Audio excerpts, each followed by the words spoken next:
بسم اللہ الرحمن الرحیم۔ آپ دیکھ رہے ہیں یو ود مسٹر ہاشمی، جس میں ہم آپ کو خوش آمدید ویلکم کرتے ہیں اور امید کرتے ہیں آپ خیریت سے ہوں گے۔ آج ہم آپ کو بتائیں گے جنت کے پتے کی خوشبو قسط نمبر 3 اور پارٹ 1، جس میں حیا بتاتی ہے تمہیں کیا ہوا؟ کچھ نہیں اماں، وہ بمشکل خود کو نارمل کر پائی۔ وہ مطمئن ہو گئیں تو وہ سہمہ تائی کے بارے میں سوچنے لگیں، جن کا حیا میری جان کہتے منہ نہ تھکتا تھا، اور فرقان تایا کی تو وہ بڑی بیٹی تھی، مگر ان کے دل میں ایسے خیالات تھے یہ وہ گمان بھی نہیں کر سکتی تھی۔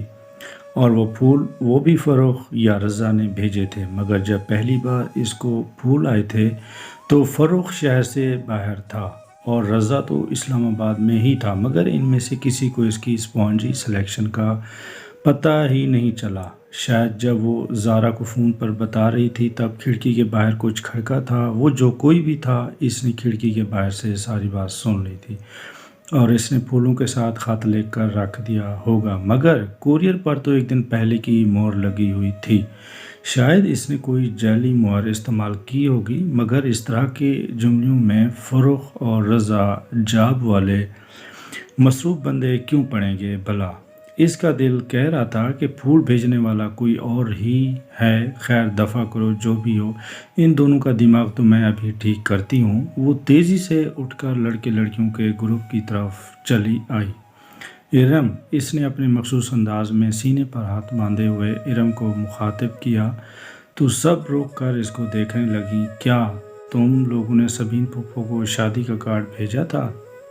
ترکی آنکھوں سے اس نے فروخ اور رضا کے چہروں کو ماند پڑتا دیکھا۔ سلمان چچا کو کارڈ دیا تھا، انہوں نے بھجوا دیا ہوگا، اور سبین پھپھو کو ابو نے فون کر کے کہہ دیا تھا کہ سبین پھپھو آئیں گی۔ آنا تو چاہیے، قریبی رشتہ ہے، تم سے نہ صحیح ہم سے تو ہے۔ اس نے قریب رشتہ داروں پر زور ڈالتے ہوئے فروخ اور رضا پر ایک نظر ڈالی۔ ان کے چہرے پھیکے پڑے تھے اور دونوں ہی سوچ میں گم تھے۔ پھر کھانے کے وقت سہمہ تائی نے سب سے پہلے اس کو بلایا۔ حیا میری جان، تم تو سمجھدار ہو، یہ ارم تو بس تم نے ٹیبل پر خیال رکھنا ہے، جیسے ہی کوئی ڈش خالی ہو یا آدھی ہو جائے تو فوراً کوک کو آواز دے دینا۔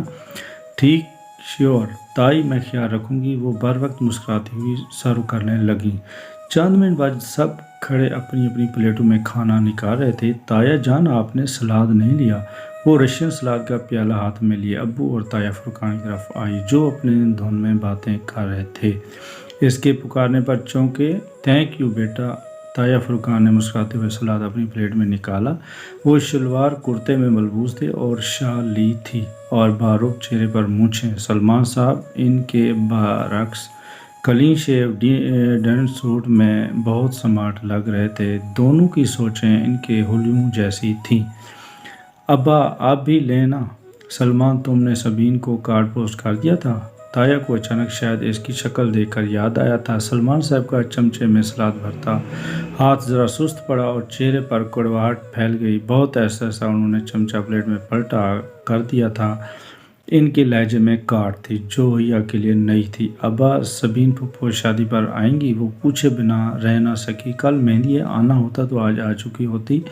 30 سالوں میں جو عورت صرف کچھ دفعہ ملنے آئی ہو تو وہ اب بھی نہ آئے تو بہتر ہے۔ فرقان تایا بھی دنگ رہ گئے۔ سلمان، کیا ہوا ہے؟ تھینک یو بیٹا، سلمان صاحب نے حیا کو کہا۔ اس کا مطلب تھا کہ اب تم یہاں سے جاؤ، اور وہ اشارہ سمجھ کر سر جھکاتے وہاں سے آ گئی۔